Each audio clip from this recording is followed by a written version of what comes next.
Tension ಕಡಿಮೆ ಮಾಡ್ಕೊಳ್ಳೋದಕ್ಕೆ stress reliever ಅಂತ ಹೇಳ್ಬೋದು. ಇದನ್ನು ಮಾನಸಿಕ ಒತ್ತಡ ಆಗಿ ಪರದಾಡೋ ಥರ ಆಗುತ್ತಾ ನಿಮಗೆ, ಆಗ ಯೂಸ್ ಮಾಡಿ ಒಂದು ವಿಶೇಷ ಉಸಿರಾಟದ ಟೆಕ್ನಿಕ್. ನಮಸ್ಕಾರ ಪ್ರಿಯ ವೀಕ್ಷಕರೇ, ನಾನಿಲ್ಲಿ ಡಿಸ್ಕಸ್ ಮಾಡ್ತಿದ್ದೀನಿ ಒಂದು ಇಂಪಾರ್ಟೆಂಟ್ ಟಾಪಿಕ್. ಇದು ಹರಿಓಂ ವಾಹಿನಿ, ನಾನು ಗಣೇಶ್ ಭಟ್. ಈ ವಿಡಿಯೋದಲ್ಲಿ ನೋಡೋಣ, ಬಾಯಲ್ಲಿ ನಾವು ಉಸಿರಾಡ್ಬೋದಾ, ಯಾವಾಗ ಬಾಯಲ್ಲಿ ಉಸಿರಾಡಿದರೆ ಒಳ್ಳೆಯದಾಗುತ್ತೆ, ಬಾಯಲ್ಲೂ ಕೂಡ ಉಸಿರಾಡೋ ಯಾವುದಾದ್ರೂ ಒಂದು ಮೆಥಡ್ ಇದೆಯಾ. ಎಲ್ಲರೂ ಹೇಳ್ತಾರೆ ಬಾಯಲ್ಲಿ ಉಸಿರಾಡಬಾರ್ದು ಅಂತ. ಬಾಯಲ್ಲಿ ಉಸಿರಾಡೋದ್ರ ಮಹತ್ವ ಏನು, ಯಾವ ಸಂದರ್ಭದಲ್ಲಿ ಉಸಿರಾಡ್ಬೋದು, ಮತ್ತು ಅದು ಹೇಗೆ ಕೆಲವೊಂದು ವಿಚಾರಗಳನ್ನು ಕಂಟ್ರೋಲ್ ಮಾಡೋದಕ್ಕೆ ಸಹಾಯ ಮಾಡುತ್ತೆ, ಅದೆಲ್ಲ ವಿಚಾರಗಳನ್ನು ತಿಳ್ಕೊಳ್ಳೋದಕ್ಕೆ ಮೊದಲು ನಮ್ಮ ಚಾನಲ್ಗೆ ದಯವಿಟ್ಟು ಸಬ್ಸ್ಕ್ರೈಬ್ ಮಾಡಿ ವಿಡಿಯೋ ನೋಡೋದನ್ನು ಕಂಟಿನ್ಯೂ ಮಾಡಿ. ಸ್ನೇಹಿತರೆ, ಒಂದಷ್ಟು ವಿಚಾರಗಳು ಭಾಳ ರಿಲ್ಯಾಕ್ಸ್ಡಾಗಿ ಈಸಿಯಾಗಿ ತೊಗೋಬೇಕು. ನಾವು ಲೈಫಲ್ಲಿ ತೊಗೊಳೋದಕ್ಕಾಗೋದಿಲ್ಲ, ಟೆನ್ಷನ್ ಮಾಡ್ಕೋತೀವಿ, ಬಹಳ ಟೆನ್ಷನ್ ಆಗುತ್ತೆ, ಮನಸ್ಸು ಎಲ್ಲೆಲ್ಲೋ ಲೀನ ಆಗಿರುತ್ತೆ. ಕೆಲವೊಂದು ಸಲ ಕರೆಕ್ಟಾಗಿ ಫೋಕಸ್ ಮಾಡೋದಕ್ಕೂ ಆಗೋದಿಲ್ಲ, ಅಂದರೆ ತುಂಬ ಹೀಟು ಆಗಿರುತ್ತೆ ದೇಹದಲ್ಲಿ. ಆ ಹೀಟ್ ಅನ್ನೋದು ಫೀಲ್ ಆಗೋದಕ್ಕೂ ಕೂಡ ಶುರು ಆಗುತ್ತೆ.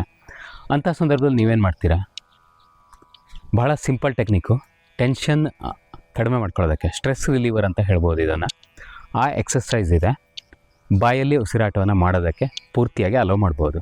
ಸ್ಟ್ರೆಸ್ ಇದೆಯಾ ನಿಮಗೆ, ತುಂಬ ಸ್ಟ್ರೆಸ್ಸನ್ನು ಎಕ್ಸ್ಪೀರಿಯೆನ್ಸ್ ಮಾಡ್ತಾ ಇರ್ತೀರಾ, ಅಂದರೆ ಮಾನಸಿಕ ಒತ್ತಡ ಆಗಿ ಪರದಾಡೋ ಥರ ಆಗುತ್ತಾ ನಿಮಗೆ, ಆ ಥರ ಅನುಭವಗಳಾಗ್ತಾ ಇರ್ತಾವ. ಆಗ ಯೂಸ್ ಮಾಡಿ ಒಂದು ವಿಶೇಷ ಉಸಿರಾಟದ ಟೆಕ್ನಿಕ್. ಅದಕ್ಕಿಂತಲೂ ಮೊದಲು ನಮ್ಮ ಚಾನಲ್ಗೆ ಸಬ್ಸ್ಕ್ರೈಬ್ ಮಾಡಿ, ಹಾಗೆಯೇ ನಿಮಗೆ ಈ ವಿಡಿಯೋ ಇಷ್ಟ ಆದರೆ ಕೊನೆಯಲ್ಲಿ ಲೈಕ್ ಮಾಡಿ. ನಿಮಗೆ ಏನಾದರೂ ಪ್ರಶ್ನೆಗಳಿದ್ದರೆ, ಈ ವಿಚಾರದ ಬಗ್ಗೆ ವಿಡಿಯೋ ಮಾಡಿ ಅಂತ ಹೇಳೋಣ ಅಂತ ನಿಮ್ಗೆ ಅನಿಸಿದರೆ ದಯವಿಟ್ಟು ನಮಗೆ ಕಮೆಂಟ್ ಮಾಡಿ ತಿಳಿಸ್ಕೊಡಿ. ನೋಡಿ, ಒಂದು ಟೆಕ್ನಿಕನ್ನು ಹೇಳ್ತೀನಿ, ಅಂದರೆ ಇಂಪಾರ್ಟೆಂಟ್ ಟೆಕ್ನಿಕ್ ಅಂತ ಕೂಡ ಅಂದೆ. ಸ್ಟ್ರೈಟಾಗಿ ನಿಂತ್ಕೋತೀರಾ, ಬ್ಯಾಕು ಮತ್ತು ನೆಕ್ ಸ್ಟ್ರೈಟ್ ಆಗಿರುತ್ತೆ. ಈ ಥರ ನಾವು ನಾರ್ಮಲಾಗಿ ಉಸಿರಾಡ್ತೀವಿ. ಬಟ್ ಈ ಟೆನ್ಷನ್ ಆದಾಗ ಕೆಲವೊಂದು ಸಲ ಏದುಸಿರು ಬರುವಂಥ ಸಾಧ್ಯತೆ ಇರುತ್ತೆ. ಏದುಸಿರು ಅಂದರೆ ಉಸಿರು ವೇಗವಾಗಿರುತ್ತೆ, ತೀವ್ರವಾಗಿರೋದಿಲ್ಲ. ಅಂದರೆ ಫಾಸ್ಟಾಗಿ ಮಾಡ್ತೀವಿ, ಬಟ್ ಅದರ ಡ್ಯೂರೇಷನ್ ಕರೆಕ್ಟಾಗಿರೋದಿಲ್ಲ, ಸಾಕಷ್ಟು ಆಕ್ಸಿಜನನ್ನು ದೇಹಕ್ಕೆ ಸಪ್ಲೈ ಮಾಡೋದಿಲ್ಲ. ಆ ಥರದ ಒಂದು ಉಸಿರಾಟ ನಿಮಗೆ ಆಗಾಗ ಅನುಭವ ಆಗ್ತಾ ಇರುತ್ತಾ ಸ್ನೇಹಿತರೆ? ಸುಸ್ತಾದಾಗ, ತುಂಬ ವಾಕಿಂಗ್ ಮಾಡಿದಾಗ, ದೂರವನ್ನು ಕ್ರಮಿಸಿದಾಗ ಸಾಮಾನ್ಯವಾಗಿ ಅನುಭವಕ್ಕೆ ಬರುವಂಥ ವಿಚಾರ ಇದು. ಎದೆಯಲ್ಲಿ ಸಿಕ್ಕಾಕೊಂಡ ಅನುಭವ, ಅದು ಸ್ಟ್ರೆಸ್ ಜಾಸ್ತಿ ಆದಾಗಲೂ ಕೂಡ ಅನಿಸುತ್ತೆ, ಆ ಅನುಭವ ಆಗುತ್ತೆ, ಸರಿಯಾಗಿ ಉಸಿರಾಡೋದಕ್ಕೆ ಸಾಧ್ಯ ಆಗೋದಿಲ್ಲ. ಇದಕ್ಕೆ ನೀವೇನು ಮಾಡ್ಬೋದು ಅಂತ ಈ ಟೆಕ್ನಿಕಲ್ಲಿ ಅದನ್ನು ಕೂಡ ವಿವರಿಸ್ತಾ ಇದ್ದೀನಿ. ಸ್ನೇಹಿತರೆ, ಉಸಿರನ್ನು ಒಳಗಡೆ ಇಟ್ಕೋತೀರ ಮೂಗಿನ ಮೂಲಕ ಶ್ವಾಸವನ್ನು. ನಾನೊಂಚೂರು ದೀರ್ಘವಾದ ಉಸಿರಾಟ ಮಾಡಿ ನಿಮ್ಗೆ ತೋರಿಸ್ಕೊಡ್ತೀನಿ ಅದು ಹೇಗೆ ಅಂತ. ಎದೆಯಲ್ಲಿ ಶ್ವಾಸವನ್ನು ತುಂಬ್ತೀರಾ, ಉಸಿರನ್ನು ಹೊರಗಡೆ ಬಿಡ್ತೀರಾ ಬಾಯಿಯ ಮೂಲಕ ಅಂತ. ಉಫ್ ಅಂತ ಅನ್ನೋ ಪದ್ಧತಿ ಗೊತ್ತೇ ಇದೆ. ಸ್ಟ್ರೆಸ್ ಆದಾಗ, ಸುಸ್ತಾದಾಗ, ತುಂಬ ಬಿಸಿಲಲ್ಲಿ ಹೋದಾಗ, ಅಥವಾ ನಿಮ್ಮ ಕೆಪಾಸಿಟಿಗಿಂತ ಜಾಸ್ತಿ ಕೆಲಸ ಮಾಡಿದಾಗ ನೀವೇನು ಮಾಡ್ತೀರಾ ಅಂದರೆ ಉಫ್ ಅಂತೀರಾ.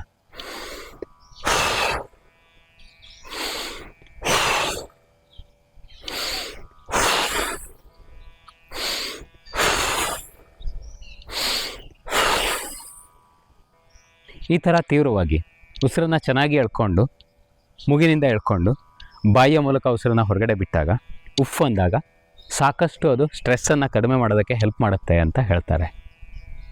ನೆನ್ಪಿಟ್ಕೊಳ್ಳಿ, ಸ್ಟ್ರೆಸ್ ರಿಲೀವರ್ ಅಂದರೆ ಬೇರೇನೂ ಇರೋದಿಲ್ಲ. ಮೂಗಿನ ಮೂಲಕ ಉಸಿರನ್ನು ಒಳಗಡೆ ಎಳ್ಕೊಳ್ಳಿ, ಸಹಜವಾದ ಉಸಿರಾಟ. ಉಸಿರನ್ನು ಒಳಗಡೆ ಎಳ್ಕೊಳ್ಳುವಾಗ, ಹೊರಗಡೆ ಬಿಡುವಾಗ ಮಾತ್ರ ಬಾಯಿಯಿಂದ ಹೊರಗಡೆ ಬಿಡ್ತೀರಾ, ಮೂಗನ್ನು ಯಾವುದೇ ರೀತಿಯಲ್ಲೂ ಯೂಸ್ ಮಾಡೋದಿಲ್ಲ. ಇದು ಒಂದು ಸ್ಟ್ರೆಸ್ಸನ್ನು ಕಡಿಮೆ ಮಾಡುವಂಥ ವಿಧಾನ ಆಗಿರುತ್ತೆ. ಕೆಲವು ಜನರಿಗೆ ತುಂಬ ನ್ಯಾಚುರಲ್ಲಾಗಿ ಬರುತ್ತೆ ಅದು, ಸುಸ್ತಾದಾಗ, ಬಿಸಿಲಲ್ಲಿ ಹೋದಾಗ. ಮೊದಲೇ ಅಂದರೆ ನ್ಯಾಚುರಲ್ಲಾಗಿ ಬಾರದೇ ಇರೋ ವ್ಯಕ್ತಿಗಳು ಉಫ್ ಅನ್ನೋದನ್ನು ಪ್ರಾಕ್ಟೀಸ್ ಮೂಲಕ ಕೂಡ ಮಾಡ್ಬೋದು. ಸ್ವಲ್ಪ ಅಭ್ಯಾಸ ಮಾಡಿಕೊಂಡು ಆಮೇಲೆ ಒಂದು 5-6 ಸಲ ಅಥವಾ 10 ಸಲನೋ 20 ಸಲನೋ ಮಾಡಿ ಸ್ಟ್ರೆಸ್ಸನ್ನು ರಿಲೀವ್ ಮಾಡ್ಕೋಬೋದು. ಮತ್ತೊಂದು ಕೆಲಸಕ್ಕೆ ರೆಡಿ ಆಗ್ಬೋದು. ತುಂಬ ಆರಾಮವಾದ ಒಂದು ಫೀಲ್ ಬರುತ್ತೆ, ಮನಸ್ಸೆಲ್ಲ ತಂಪು ಅನಿಸುತ್ತೆ. ಅಂದರೆ ಏನಾದರೂ ಬೇಜಾರಿದ್ದರೆ, ದುಃಖ ಇದ್ದರೆ, ಅಥವಾ ಸ್ಟ್ರೆಸ್ಸಿಂದ ಬಹಳ ಪರಿತಾಪ ಪಡ್ತಾಯಿದ್ರೆ ಅದು ಹೋಗುತ್ತೆ. ಕೆಲಸದ ಮಧ್ಯೆ ಎಕ್ಸಸೈಸನ್ನು ನೀವು ಮಾಡ್ತಾಯಿದ್ರೆ ಕೆಲಸದ ಒಂದು ಎಫೆಕ್ಟ್, ಅಂದರೆ ಬ್ಯಾಡ್ ಎಫೆಕ್ಟ್ ಅಂತ ಏನಿರುತ್ತೆ, ಸೈಡ್ ಎಫೆಕ್ಟ್ ಅಂತ ಏನಿರುತ್ತೆ, ಅದು ನಿಮ್ಮ ಮೇಲ್ಗಡೆ ಆಗೋದಿಲ್ಲ. ಭಾಳಷ್ಟು ದುಷ್ಪರಿಣಾಮಗಳನ್ನು ತಪ್ಪಿಸ್ಕೋಬೋದು ಸ್ಟ್ರೆಸ್ಸಿಂದ ಆಗುವಂಥದ್ದು ಈ ಎಕ್ಸಸೈಸನ್ನು ಮಾಡೋ ಮೂಲಕ. ಇದನ್ನು ಮಾಡ್ತಾಯಿರಿ, ವಿಶೇಷವಾಗಿ ಸ್ಟ್ರೆಸ್ ಆದಾಗ ಮಾಡೋದಕ್ಕೆ ನೆನ್ಪಿಟ್ಕೊಳ್ಳಿ, ಕಂಟಿನ್ಯೂ ಮಾಡ್ತಾ ಹೋಗಿ, ತುಂಬ ಒಳ್ಳೆಯ ಆರೋಗ್ಯವನ್ನು ಪಡ್ಕೊಳ್ಳಿ. ಆರೋಗ್ಯದ ಮೇಲೆ ಯಾವುದೇ ಪರಿಣಾಮ ನಿಮ್ಮ ಕೆಲಸದ ಒತ್ತಡ ಅಥವಾ ಮಾನಸಿಕ ಒತ್ತಡ ಬೀರದೇ ಇರಲಿ ಅಂತ ಹೇಳ್ತಾ ವಿಡಿಯೋನ ಎಂಡ್ ಮಾಡ್ತೀನಿ. ಹರಿ ಓಂ.